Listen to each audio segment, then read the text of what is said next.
तो आप सभी को नमस्ते प्रणाम। मैं आपका अपना ठाकुर प्रखर सिंह और रात के 10 बज चुके हैं और कहानी का जो सिलसिला है बदस्तूर जारी है। आज की कहानी की बात करूं तो ये कहानी इतनी हैरान करने वाली है। इस कहानी में कत्ल हुआ। कत्ल के बारे में किसी को कानो कान खबर नहीं, तमाम लोग शांत हो गए। लेकिन अचानक से एक लड़की के सपने में कुछ ऐसी चीज आई जिसके बाद वो लड़की डर जाती है। डरने के बाद इसके बारे में परेशान होती है। परेशान होने के बाद फिर मामला पुलिस तक जाता है। लड़की पुलिस वालों को बताती है कि एक लड़की को मार दिया गया, उसकी लाश दफन है। इसके बावजूद एक सपने पे भरोसा करके पुलिस वाले कुछ काम करते नहीं। लड़की अपने परिवार वालों के साथ कोर्ट जाती है। कोर्ट में फिर इस केस पे सुनवाई होती है और इत्तेफाक से कल इस केस में फैसला आया और इस फैसले ने फिर इस मामले को पुष्ट किया कि हाँ, सच में एक लाश दफन थी। तो अपने आप में बड़ी हैरान करने वाली कहानी है। तो बिना किसी देरी की इस कहानी को आपके सामने रखते हैं। तो इस कहानी की शुरुआत होती है उत्तर प्रदेश के मऊ से। मऊ एक उत्तर प्रदेश में बड़ी मशहूर जगह, मुख्तार अंसारी से भी इसका नाम जुड़ा हुआ है। मऊ में एक कोतवाली लगती है, घोसी कोतवाली, और इसी कोतवाली में एक परिवार रहा करता है। परिवार में एक लड़का, उसकी एक बीबी और परिवार में बाकी जैसे माँ बाप होते हैं वैसे ही लोग। परिवार में तमाम चीज़ें बिल्कुल ठीक चल रही थी। शादीशुदा जिंदगी भी उस लड़के की और उसकी बीबी की ठीक ठाक चलती है। इसी दौरान अब जब शादीशुदा ज़िंदगी आगे बढ़ती है तो फिर उसकी बीबी प्रेग्नेंट हो जाती है। अब प्रेग्नेंट हो गई। प्रेग्नेंट होने के बाद धीरे धीरे जब डिलीवरी की तारीख नज़दीक आई तो फिर घर के कामकाजों में भी वो लड़की असमर्थ हो गई और साथ ही एक केयरटेकर की ज़रूरत थी जो ध्यान दे सके। इस लड़के के परिवार में कोई वैसा था नहीं, लिहाजा इस लड़के ने अपने साली को फ़ोन किया, कायदे से अपने सास को फ़ोन किया और पूरी सिचुएशन बताई कि जो आपकी बेटी यानी उसकी बीवी है वो प्रेग्नेंट है, डिलीवरी की तारीख काफ़ी नज़दीक है और ऐसे हाल में अब क्या ही किया जाए, अगर कोई हो तो आ जाए। अभी बात जब सास सुनती है तो ऐसा नाजुक पल, उसने अपनी छोटी बेटी से कहा कि जाओ और अपनी दीदी के पास, उस परिवार का भी ध्यान रखना, अपनी दीदी का भी ध्यान रखना, कोई दिक्कत ज़रूरत हो तो मौके पे खड़ी रहना। माँ ने ये बात बोली। साली भी खुश थी कि भाई उसकी बहन प्रेग्नेंट है, वो मौसी बनने वाली है।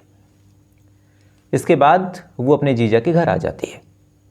आने के बाद यहीं रहती, अपनी दीदी की सेवा करती, अपने जीजा का ध्यान रखती, तमाम लोगों को खुश करने की कोशिश करती कि किसी को कोई दिक्कत परेशानी ना हो। आमतौर पे ये होता है कि अगर बहू प्रेग्नेंट हो तो कई ऐसे घटिया सोच के लोग हैं कि बहू को ही ताना देते हैं कि भाई 4 महीने से चारपाई पे बैठी हो।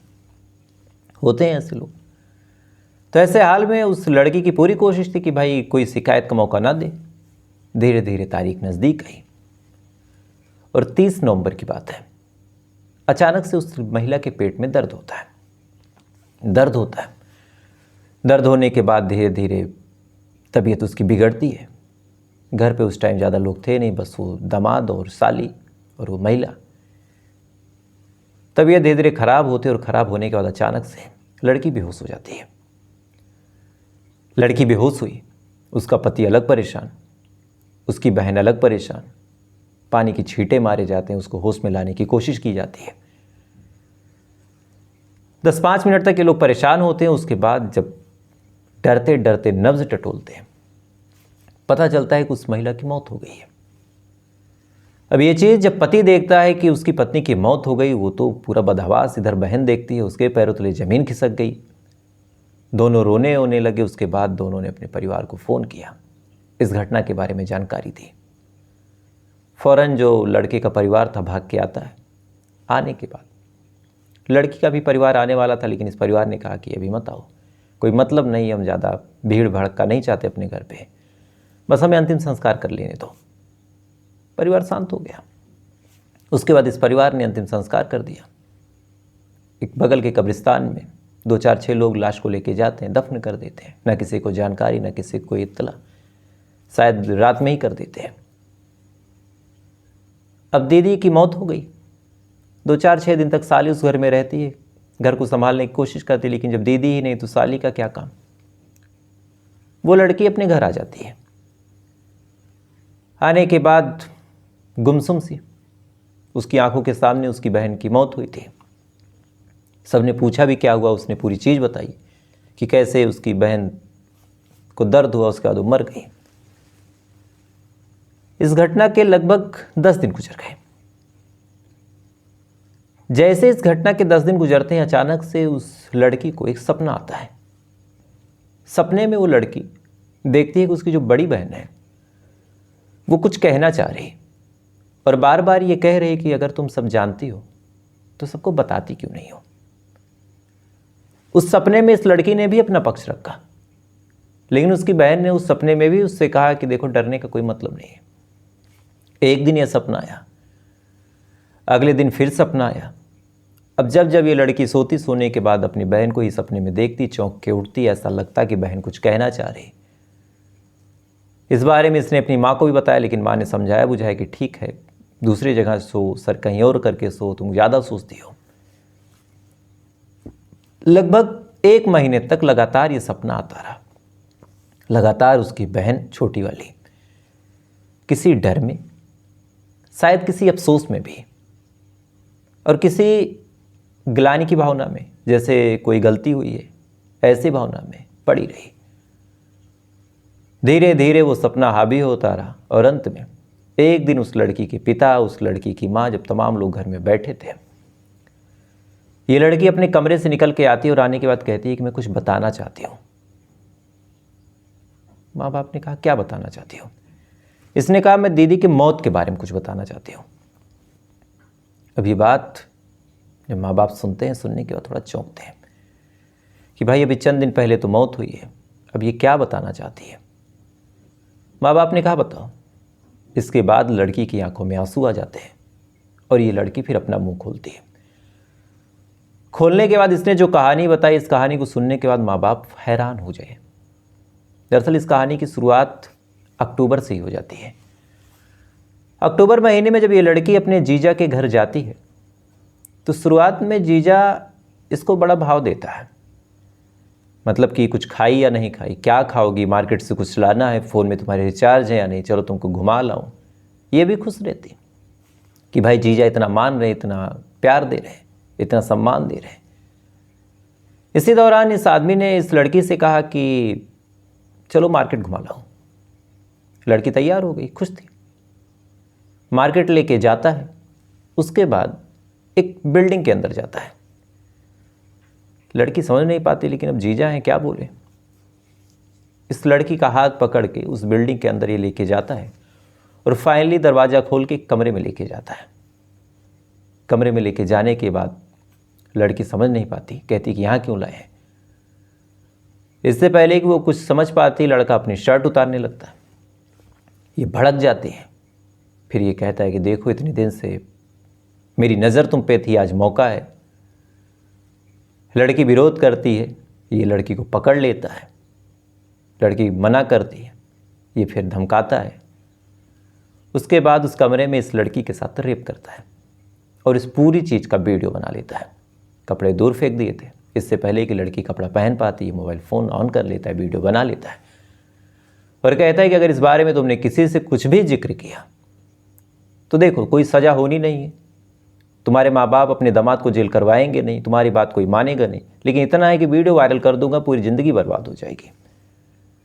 इसके बाद तमाम कपड़ों को खुद से पहनाता है, ऐसा हुलिया बना देता है जैसे कुछ हुआ ना हो, बाल बाल सही करवा के वापस लेके चला आता है। उसके बाद जब भी इस दरिंदे का मन होता, अपनी साली को लेके कहीं ना कहीं निकल जाता, वीडियो और ब्लैकमेलिंग के दम पे ब्लैकमेल करता, उसके बाद गलत काम करता। लड़की बेचारी बर्दाश्त करती रही इस उम्मीद में कि चलो अब तो जो हो गया हो गया, जो हो रहा वो हो रहा, बस जल्दी से दीदी की डिलीवरी हो जाए तो मैं चली जाऊँ यहाँ से, फिर देखते हैं क्या कुछ हो सकता है। ये तमाम चीज़ें चलती रही। इसी दौरान एक दिन 29 तारीख की बात है, 29 तारीख को अपनी साली को ये दरिंदा अपने घर में ही दबोच लेता है। दबोचने के बाद अब लड़की चीखती है, चिल्लाती है, फिर से बचने की कोशिश करती है। इसी बीच इस लड़की की बहन आ जाती है, यानी उस आदमी की बीवी। आने के बाद जब देखती है कि दोनों उस हिसाब से हैं जो शायद देखने लायक ही नहीं है, भड़क जाती है, कहती है ये क्या। साली रोने लगती है, बताती है कि ये मेरी इज्जत लूट रहा है। महिला भड़क जाती है अपने पति, अपने शौहर के ऊपर, और कहती है कि ऐसा क्यों, आप ऐसा क्यों कर रहे हैं। शौहर समझाने लगता है, कहता है कि तुम ज़्यादा बीच में ना बोलो। लेकिन एक महिला अपने शौहर के साथ ऐसा कैसे बर्दाश्त करेगी। इसके बाद दोनों में कहासुनी होती है और उसी कहासुनी में अपनी प्रेग्नेंट बीवी को मारने लगता है। और उसी तैस में, उसी ताव में, चूंकि महिला भी कुछ उल्टा सीधा बोल ही रही थी, ऑब्वियस सी बात है, गला दबाता है और तब तक दबाता है जब तक गले की हड्डी टूट नहीं जाती और वो महिला मर नहीं जाती। अब जैसे ये महिला मर गई, मरने के बाद 2-4 मिनट में जब ये ठंडा हुआ तब इसको लगा कि ये क्या हो गया। फ़ौरन अपनी साली को इसने कहा कि अगर इसके बारे में तूने किसी से कुछ कहा तो तुझे भी मार दूंगा और वीडियो वायरल कर दूंगा और तमाम धमकियां कि तेरे माँ बाप को मार दूंगा। साली खामोश, ये भी कहा कि अभी किसी को बताना मत। फ़ौरन इस आदमी ने अपने माँ बाप और बाकी परिवार के सदस्यों को फ़ोन किया। तमाम लोग भाग के आते हैं। आने के बाद ये डिसाइड किया जाता है कि इस लड़की यानी इसकी बहन को तब जिंदा छोड़ा जाएगा जब ये कहीं मुंह नहीं खोलेगी। डील हो जाती है, साली मुंह बंद कर लेती है, वीडियो के डर से, जान के डर से, परिवार के डर से।